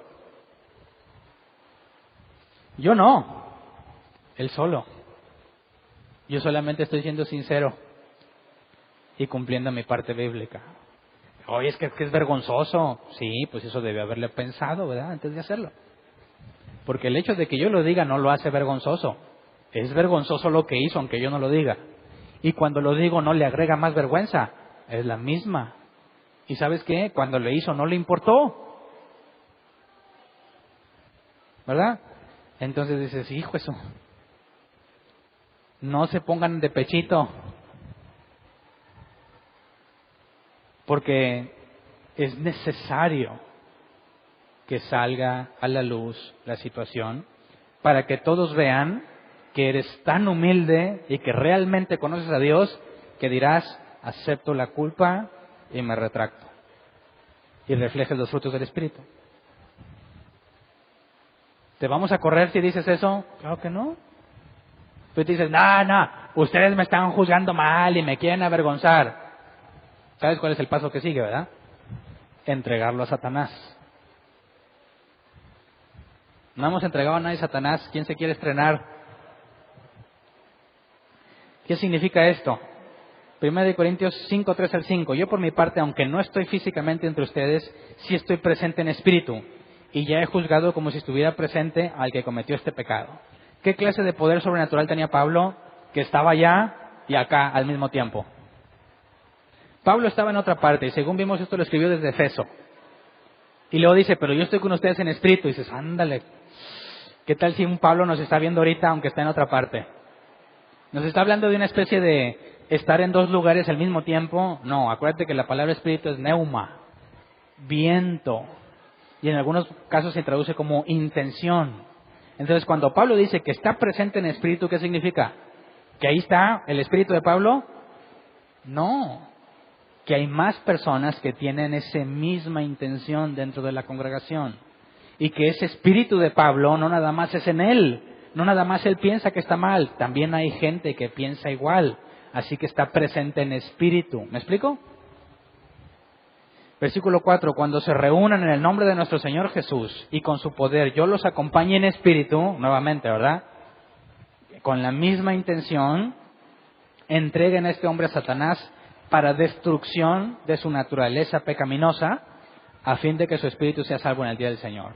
Y la primera vez que yo leí esto me imaginé que iba a estar mientras se le deshace el cuerpo, y cuando se le deshizo todo el cuerpo, él ya subía a la presencia de Dios. Así me lo imaginaba yo. ¿Cómo le destruye Satanás el cuerpo a alguien? ¿O no dice que le va a destruir el cuerpo? En ningún momento mencionó el cuerpo. ¿Qué está diciendo? Naturaleza pecaminosa. ¿Ese es tu cuerpo? No, esa es tu tendencia a pecar. Fíjate cómo se hacen los chismes con la Biblia, ¿verdad? Me empiezo a imaginar, no, que el cuerpo se le va a destruir. El cuerpo no está mencionado. Tu naturaleza pecaminosa. Ahora, ¿Satanás quiere que tengas una naturaleza pecaminosa o no? ¿Sí o no? Digo, si Él quiere que no estés con Dios, no te la destruiría, ¿verdad? Si tú estás mal, pero mal, ¿qué esperas que Satanás te diga si se te aparece? Te diría, bien, échale ganas. Tú no te preocupes por lo que te digan los demás. Pero aquí dice Pablo que lo entrega a Satanás para que le destruya la naturaleza pecaminosa. Entonces vuelvo a la pregunta inicial. Entonces Satanás le hizo un favor a Pablo. Dijo, ¿qué? ¿A quién me van a echar? A este fulano, órale. ¿Y qué hacemos? Destruirle su naturaleza pecaminosa para que se salve. De hecho, dice, espérate, pues ¿no se supone que Satanás no quiere que se salve? ¿Por qué Satanás le destruiría su naturaleza pecaminosa? Al contrario, le diría, no les hagas caso, son una bola de religiosos y que les falta amor. Tú sé feliz, tú amas a esta mujer, ámala. El amor es de Dios, Dios es amor, dice la Escritura. Esas son las cosas que Satanás dice. Entonces, ¿a qué se refiere Pablo? Veamos otro caso. 1 Timoteo 1, 18 al 20, porque no es el único entregado a Satanás, hay más.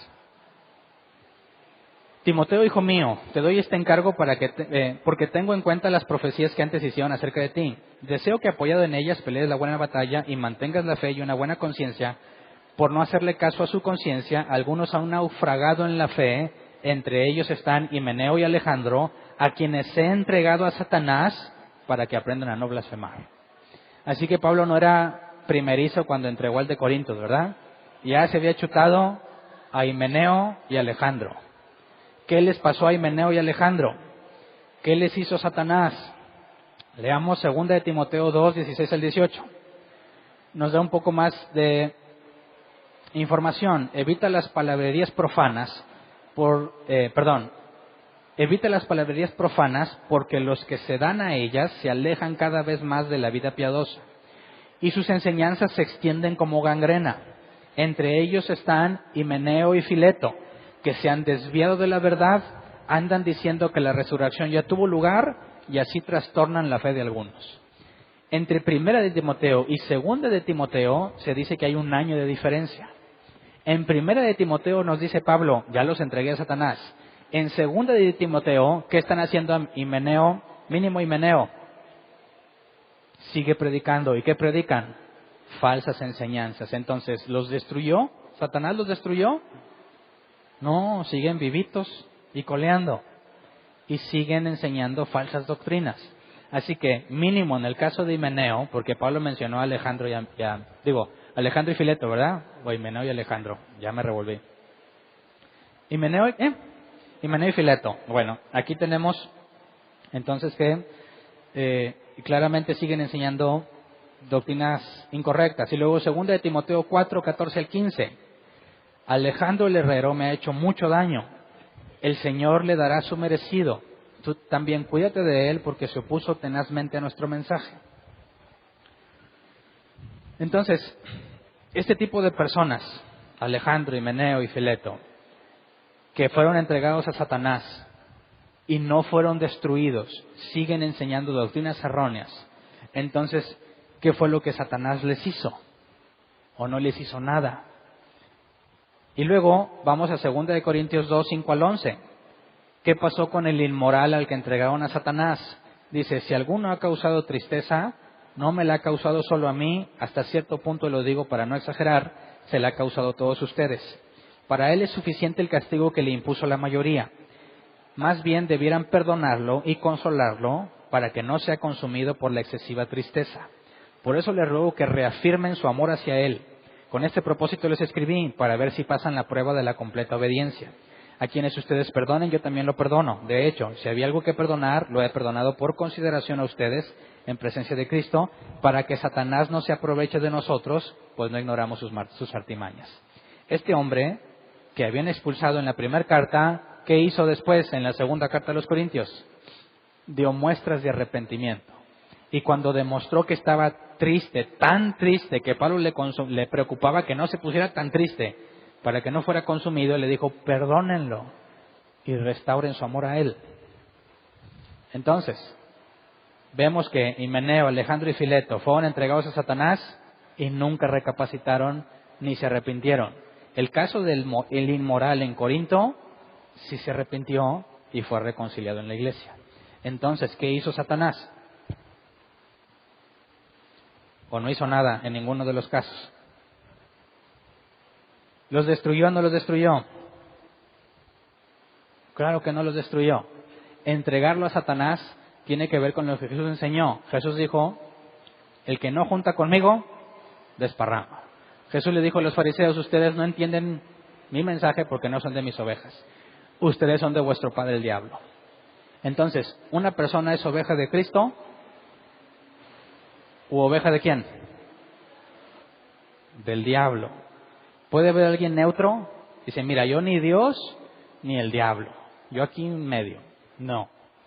¿Eres de Dios o del diablo? Punto. Cuando alguien es expulsado de la iglesia, ¿qué significa?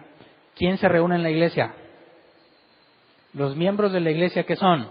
Se supone que somos ovejas de Jesús, ¿verdad? Cuando a alguien lo expulsas del cuerpo de Cristo, ¿de quién es ahora? Del diablo. Espérate. Entonces, el diablo hizo una devolución con este inmoral. Dijo, me lo dieron, pero no lo quiero. No. Lo que Pablo está enseñando, haciendo referencias, cuando tú le dices a alguien, vas a ser entregado a Satanás, significa que toda la congregación estuvo de acuerdo para decirle, tú ya no perteneces a esta iglesia y no te vamos a tratar como miembro de la iglesia. Y vamos a ver más adelante que Pablo dice, y ni siquiera coman con él. Toda la congregación le dice, no vamos a estar contigo, no te vamos a ver como uno de nosotros si sigues con esa mujer. Porque ninguna persona que tenga el Espíritu de Dios haría eso. Entonces, cuando entregas a alguien a Satanás, es lo mismo que decir, te expulso de la iglesia. No eres parte de la iglesia. Entonces, si realmente es creyente, ¿qué le va a pasar? Cuando se quiere acercar, oye hermano, ¿cómo estás? Tú no eres mi hermano. ¿Qué se sentirá?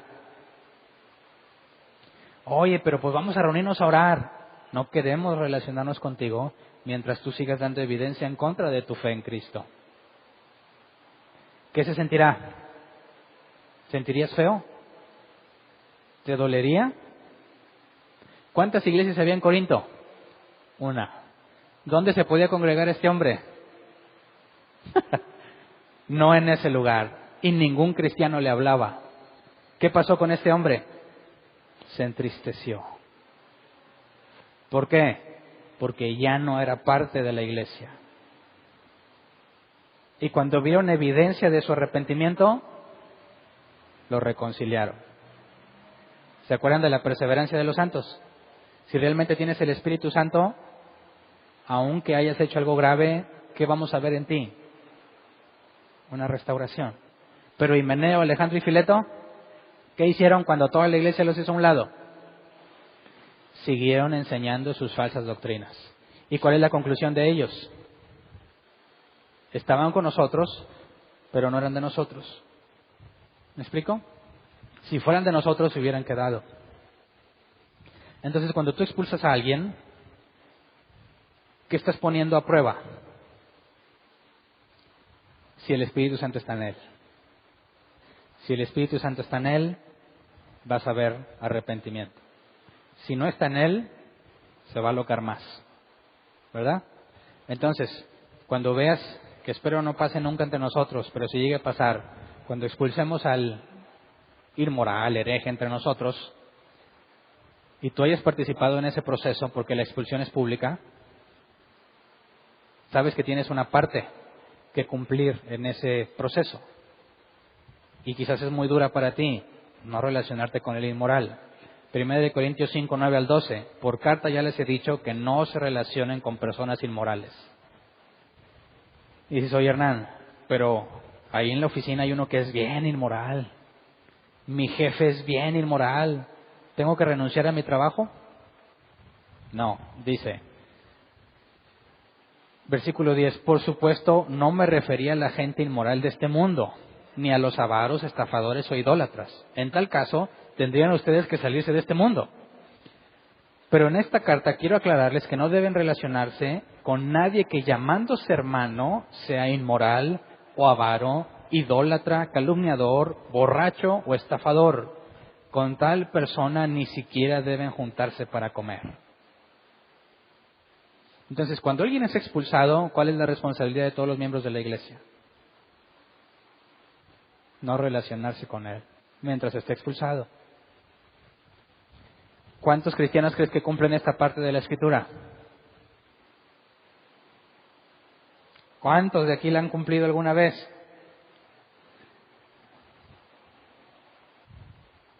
Versículo 12, ¿acaso me toca a mí juzgar a los de afuera?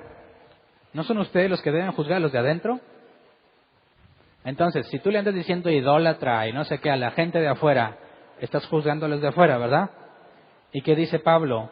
No nos toca juzgar a los de afuera, juzgamos a los de adentro.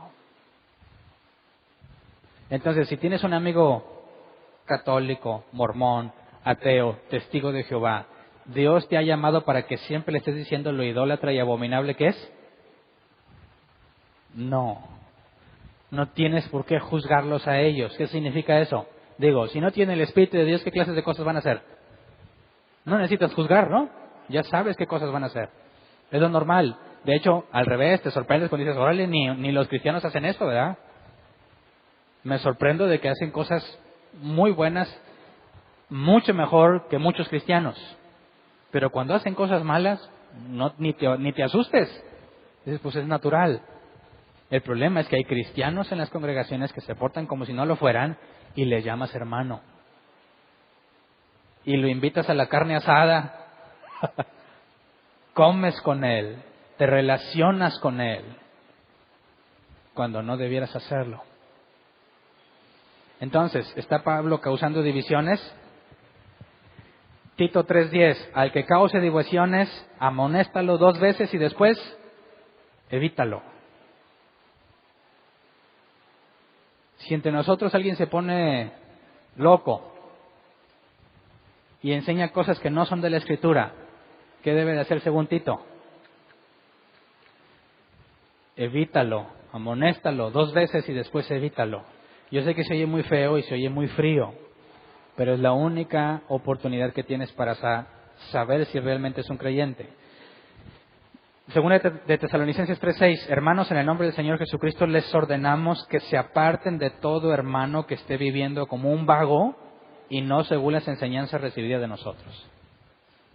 Nuevamente, el llamado es apártate de ellos. Segunda de Tesalonicenses 3:14, si alguno no obedece las instrucciones que les damos en esta carta, denúncienlo públicamente y no se relacionen con él para que se avergüence. Romanos 16:17, les ruego hermanos que se cuiden de los que causan divisiones y dificultades y van en contra de lo que a ustedes se les ha enseñado. Apártense de ellos. Y por último, dice 1 Corintios 6:2-5, ¿acaso no saben que los creyentes juzgarán el mundo? Si ustedes han de juzgar al mundo, ¿cómo no van a ser capaces de juzgar casos insignificantes? ¿No saben que aún a los ángeles los juzgaremos? ¿Cuánto más los asuntos de esta vida? Por tanto, si tienen pleitos sobre tales asuntos, ¿cómo es que nombran como jueces a los que no cuentan para nada en la iglesia? Digo esto para que les dé vergüenza. ¿Acaso no hay entre ustedes nadie lo bastante sabio como para juzgar un pleito entre creyentes? Entonces, te he dado suficiente evidencia en cuanto al juicio.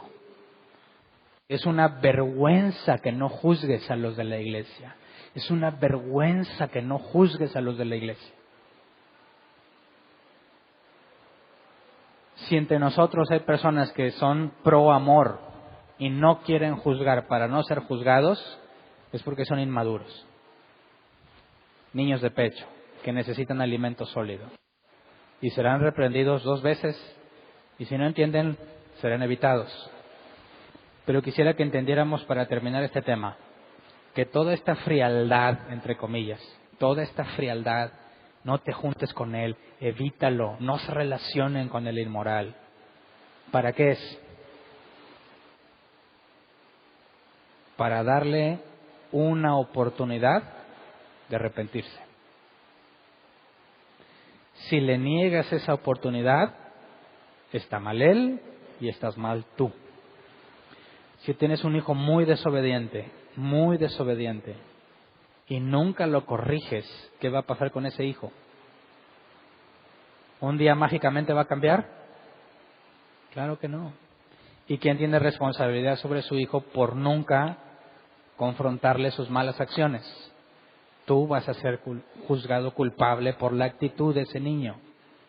Ponlo en la congregación. ¿Quiénes son los responsables de pastorear? Los ancianos. ¿Qué pasa si los ancianos no aplican disciplina? ¿Quiénes recibirán mayor condenación? Los ancianos. ¿Qué pasa si tú como creyente no te apartas del inmoral, del que se dice hermano y no es? Tú vas a ser juzgado culpable. Entonces es difícil ser miembro de una iglesia, pero es vergonzoso para un cristiano que no tengas la capacidad de juzgar. Entonces vamos a ponernos de pie.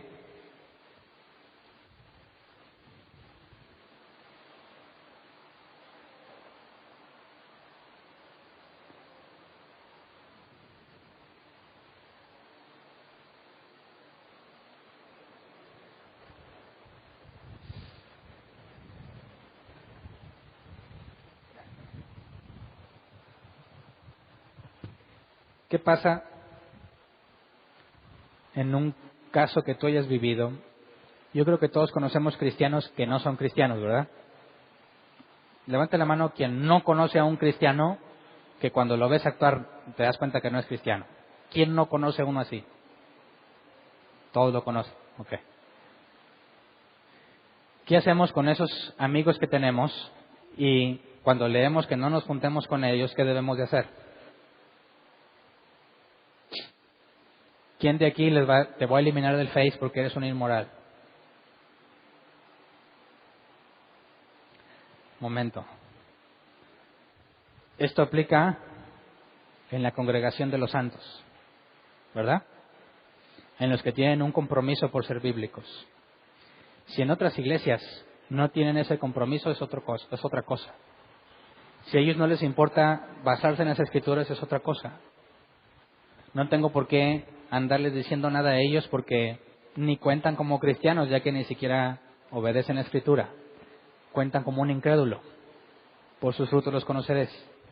Entonces, si tú ves a alguien que no se congrega en este lugar, que no es cristiano, no es apártate de él y, ojo, simplemente guarda tu distancia y te dice, oye, te invito a predicar y eso, bueno, considéralo como una oportunidad quizás de hablar doctrina bíblica en un lugar donde no se habla.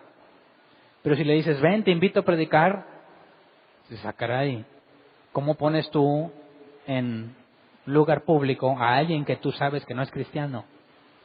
Eso debe de evitarse. ¿Me explico? Pero no es un llamado a que, a ver, ¿eres cristiano? Sí, pero no puedo hablar contigo porque no tienes buen testimonio. No estamos hablando de eso. Estamos hablando que entre los que tú conoces, que dicen, yo quiero vivir conforme a lo que la Escritura dice, y entonces te das cuenta que son falsos, a esos los evitas. No a todo el que se dice cristiano que no es, que lamentablemente es la gran mayoría del cristianismo actual. Entonces, no quisiera ver que cometamos el mismo error de muchos, que a los que no piensan como tú, que se llaman cristianos, los empieces a juzgar porque esos cuentan como gente de fuera. Juzgamos a los de adentro. ¿Me explico? Aquellos, se oye feo, pero normalmente cuentan como no creyentes. Ni les interesa la Biblia, ni la leen. Se dicen que son cristianos, simplemente hay que dejar en claro, cuando estés en una reunión con más personas no creyentes, y ves que uno de ellos dice, no, pues yo no hago esto porque soy cristiano, no dejes pasar la oportunidad de aclarar lo que es el verdadero cristianismo, ¿verdad? Porque le van a decir, ¿cómo? ¿Tú también eres cristiano? ¿Y este por qué dice maldiciones? ¿Y por qué se puso hasta las chanclas? ¿Y por qué siempre está hablando mal de esto? Hay que decir, ¿sabes qué? No todo el que me dice Señor, Señor, dijo Jesús, entrará al reino de los cielos. Hay muchos que se llaman cristianos, pero no lo son. Y el consejo a nuestros amigos no creyentes es, juzga con justo juicio. Checa la evidencia y determina quién es cristiano de palabra y quién ha nacido de nuevo. Pero nunca te quedes callado si alguien que se dice cristiano da un mal ejemplo ante los no creyentes. Tienes que defender el evangelio bíblico y decir, ¿sabes qué? Esta persona dice que es creyente, pero sus actos lo niegan. La Biblia claramente dice que eso no debe de pasar. Así que no es un problema con el cristianismo, es un problema con esta persona en particular. ¿Me explico? Entonces vamos a orar. Quisiera que fuéramos muy cuidadosos y que nuestra plática siempre sea amena y de buen gusto con los que no piensan como nosotros, esperando la oportunidad si Dios les concede arrepentirse, ¿verdad? Pero dentro de nosotros nos vamos a hablar con la verdad. Si alguno entre ustedes ya le duda, dice, ¿sabes qué? Ya no estoy muy seguro de querer seguir aquí, no hay ningún problema. Simplemente platícanos tu caso, no nos vamos a enojar, respetamos lo que tú decidas hacer. Pero si sigues con la idea de que yo quiero seguir siendo parte y ni modo, si me toca que me digan, Dios me dará gracia para arrepentirme, y tienes el compromiso de que si tú ves algo, vas a seguir Mateo 18 y vas a llegar hasta sus últimas consecuencias, entonces oremos para que Dios nos permita permanecer en esa doctrina. Vamos a orar, Señor. Sabemos que es difícil, quizás con personas que nos relacionamos continuamente, al ver que cometen errores es difícil confrontarlos, porque nos da miedo perder la amistad, nos da miedo hablar de más o no hacerlo correctamente. Pero queremos pedirte que tú seas más fuerte que nosotros, Señor. Que tu Espíritu Santo nos dé gracia al momento de hablar para poder expresar realmente lo que tus palabras en la Escritura dicen. Enséñanos a no caer en el extremo de juzgar a todo mundo ni de perdonar a todo mundo, sino de encontrar el balance que la Escritura habla sobre juzgar con justo juicio. Que no nos dejemos llevar por las apariencias, que sepamos analizar cada caso en lo particular para poder determinar si esto proviene de ti o no, si es bueno, es malo, es auténtico o es falso.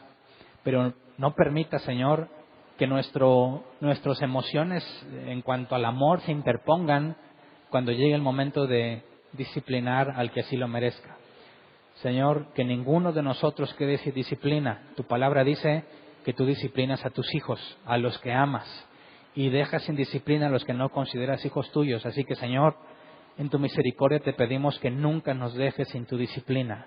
No importa qué responsabilidad tengamos en la iglesia, no importa qué tengamos que afrontar como consecuencia, nunca nos dejes sin disciplina.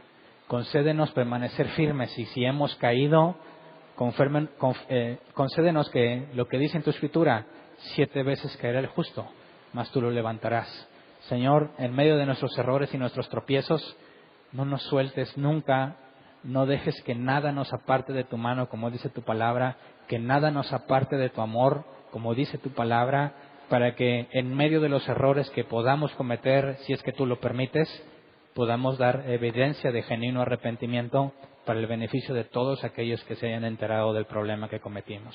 Señor, enséñanos que entre nosotros siempre debe existir la humildad y pon el querer como el hacer para poder ser humildes unos con otros, pero firmes en cuanto a lo que la Escritura señala, Señor. A ti sea la gloria y la honra en todo lo que hacemos. Gracias. Amén.